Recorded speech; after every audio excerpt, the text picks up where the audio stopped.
भस्मासुर ने बड़ी तपस्या की कि भगवान शंकर प्रकट हो गए, तो कहा वरदान मांग लो, क्या चाहिए? कहा ऐसा वरदान दो हम कभी ना मरे, अजर अमर हो जाए।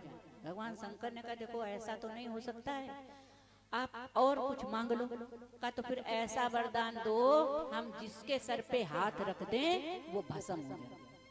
ठीक है महाराज ये हो सकता है, सो दे दिया, तथास्तु कह दिया। अब भस्मासुर चला आ रहा था और इधर से नारद जी आ रहे थे, तो नारद जी को कहा ए बाबा, जब किसी को नई नई प्रभुता मिलती है ना तो बहुत ज्यादा उसे बर्दाश्त नहीं कर पाता व्यक्ति। तो भैया क्या किया, अरे बाबा जरा साइड हो जाओ, तुमको पता नहीं है अगर मैंने तुम्हारे सर पे हाथ रख दिया तो अभी भस्म हो जाओगे इसी जगह। तो नारद जी बोले अच्छा तुमको कैसे पता? कि अभी अभी हम भोले बाबा के हमने तपस्या की और भोले बाबा ने हमें वरदान दिया, हम जिसके सर पे हाथ रख देंगे वो भस्म हो जाएगा। तो नारद जी ने सोचा हे भगवान, इसके सामने जाना तो ठीक नहीं, कुछ ना कुछ तो करना पड़ेगा, कहीं दुष्ट रख ही ना दे। बताओ रख देगा तो क्या करेंगे? तो नारद जी ने कहा सुनो सुनो एक बात है। क्या बात है? कि बात को ध्यान से सुनना। कि ठीक है बताओ। कि देखो जब हम बिजली की दुकान पर ट्यूबलाइट लेने जाते हैं, बल्ब लेने जाते हैं, तो हम दुकान वाले से कहते हैं कि चेक करके दिखाओ, और अगर हम घर में ले आए और फिर वो बल्ब नहीं जला तो फिर वो कहता कि हमने तो अच्छा दिया था, हमें क्या पता खराब हो गया, तुमसे हुआ है, हमें क्या पता। तो फिर ऐसा है शंकर जी ने आपको वरदान तो दिया है, लेकिन क्या पता वरदान सच्चा है कि झूठा है, बताओ। अब तो क्या करें? कब आप किसी के जाओ शंकर जी के सर पे हाथ रख के देखो कि वरदान सच्चा कि झूठा।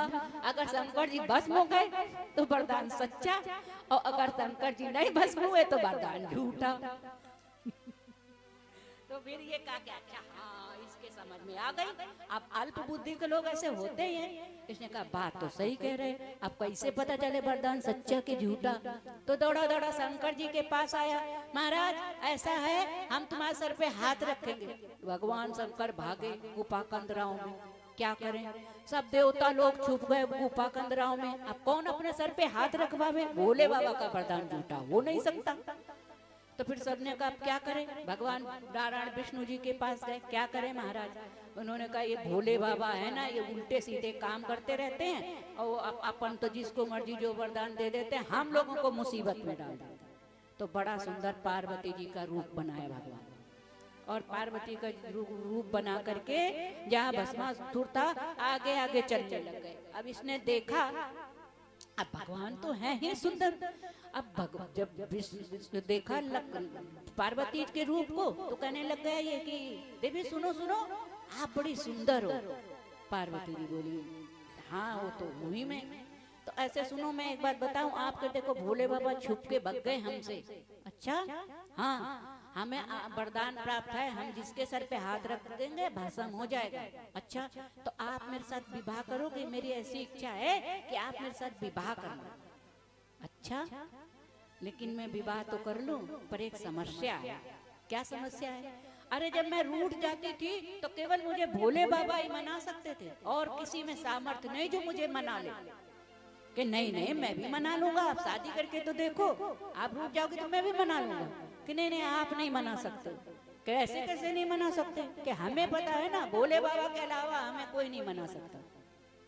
नहीं नहीं देवी आप मेरे से पहले विवाह कर लो और फिर तुम रूठ के देख लेना, मैं तुम्हें पक्का मना लूंगा।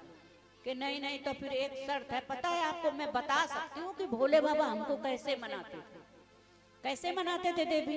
कि जब मैं रूठ जाती थी तो भोले बाबा एक कमर पे हाथ रखते थे और एक सर पे रखते थे और हमारे सामने नृत्य करने लगते थे तो मान जाती थी।